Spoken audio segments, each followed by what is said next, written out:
Prvo selo naseljeno Srbima u koje se dolazi nakon ulaska u Rumuniju iz Srbije jeste Denta.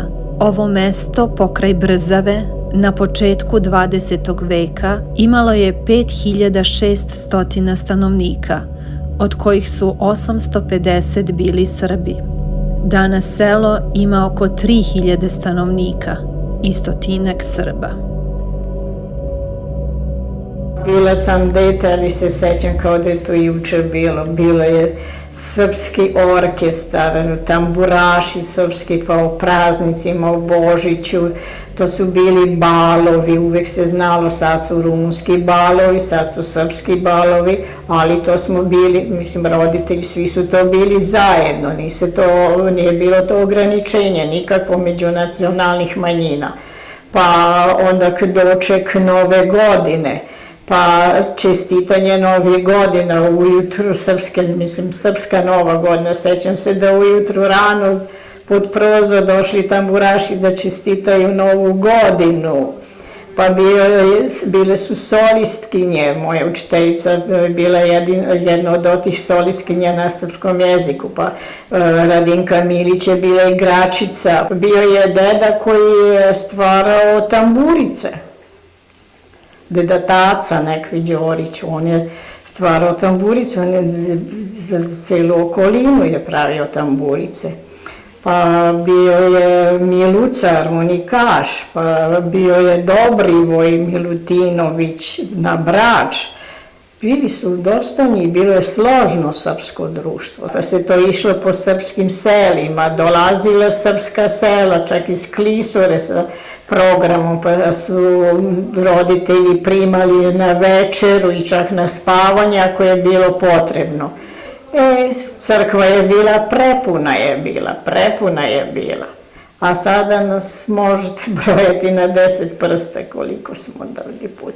Koji je razlog takvog slabljenja srpske zajednice? Po vašem mišljenju? Pa sad valjda i ovi mešoviti brakovi, tu ulazim i ja u mešovite brakove, ali i u mešovite brakove zavisi koji peva, pet ili koliko, ako koliko peva. Moj muž samo srpske praznike drži, u srpsku crkvu idemo.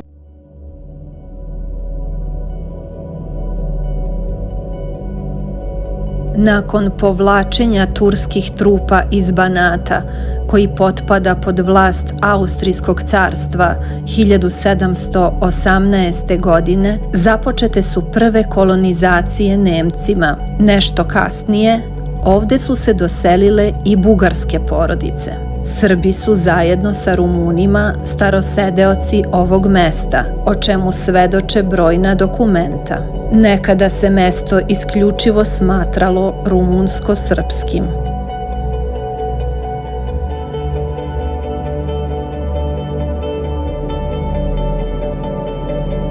Najvažniji temelj Srba u Denti bila je škola, koja je davala obrazovanje na maternjem jeziku. Zahvaljujući školi, čuvao se gotovo 2 veka srpski nacionalni duh. Do 1885. godine postojala je zajednička mešovita rumunsko-srpska škola, kasnije posebna srpska škola, potom srpsko odeljenje, a danas nema više ničega. Ja sam bila poslednja generacija koja sam završila 1/4 na srpskom jeziku. Imali smo učiteljicu Vidosavu Milutinović Đuvezan, ona nam je bila učiteljica, a posle toga zbog spada broja đaka, to je bilo simultano 1/4, svi su se premestili u rumunskoj sekciji. Mada pre par godina postojavala je srpska škola 1/8. Moja mati je bila sekretarica u to vreme u školu, kada je učitelj kao direktor bio Jovan Popović, takozvani Joca Popović, i bilo je sve na srpskom jeziku. A kao što je u većinu srpskih sela srpska manjina opada, tako smo i mi stigli. Znači, ostalo je svega na rumunska sekcija, Nestala je i mađarska sekcija, postojavala je i mađarska sekcija i svi su to sklopili u rumunsku sekciju. Kad je prestao da se izučava srpski jezik od Denti? Srpski jezik, da vas ne lažem, oko 2005-2006. godine, mislim kao fakultativno. I do onda većinom su bili deca iz rumunske nacionalnosti koji su hteli da izuče, ali je sasvim teško bilo, nisam mogla razgovarati srpski sa njima, jednostavno da se čita, da se piše i tako, jednostavno najpotrebnije reči da se usvoje.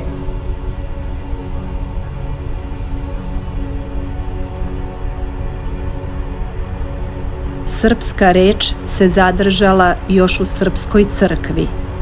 Ona je izgrađena 1795. godine u slavu uspenja Presvete Bogorodice.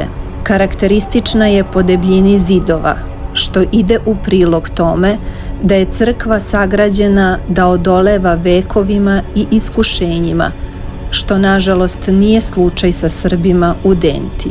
1995. godine, kada se obeležavalo 200 godina od osvećivanja crkve, miropočivši vladika Sava je poželeo Srbima u Denti da dožive i 300. godišnjicu.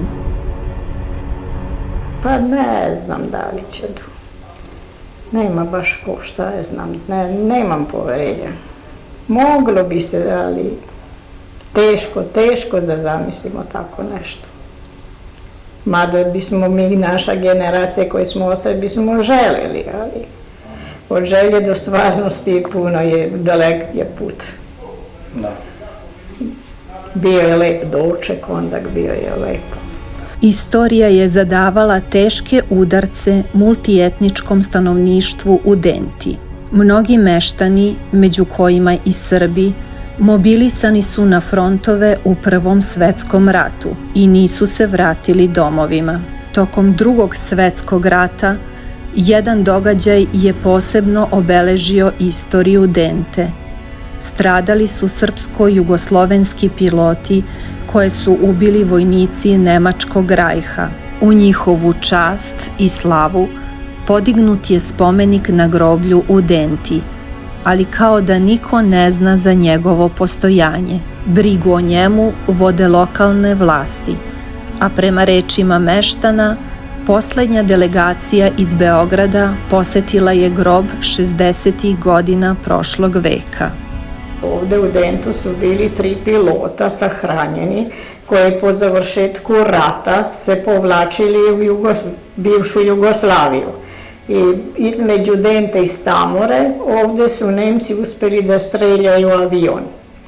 I bilo ih je njih 3, oni su bili sahranjeni ovde u naše groblje, postojava njeno ime na spomenik, ali tata mi je pričao da posle dužeg vremena je porodica došla da ih premesti.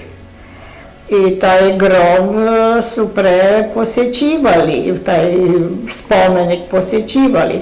Posle su dolazile razne delegacije iz Jugoslavije u našu crkvu, hteli su da je izjave kao monument, istorijski monument. Međutim, tu je bilo raznih komisija iz muzeja, i tako su moji roditelji došli, dolazio je ambasador Raso Milatović, došli i tako su oni stigli da se sa njime sprijateljili, pa smo ga mi posećivali u Beogradu i on nas, on iz Rumunije bio posle tu Poljsku, ali to prijateljstvo je ostalo sa mojim roditeljima.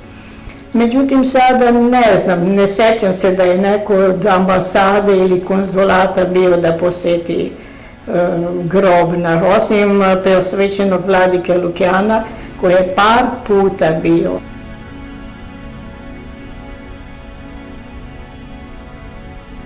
Komunistički režim, uspostavljen u Rumuniji nakon Drugog svetskog rata, doneo je neponovljivu tragediju pogoršanja uslova života na selu. Nastale su emigracije seoskog stanovništva. Rumuna, Nemaca, Mađara i Srba, posebno između 1956.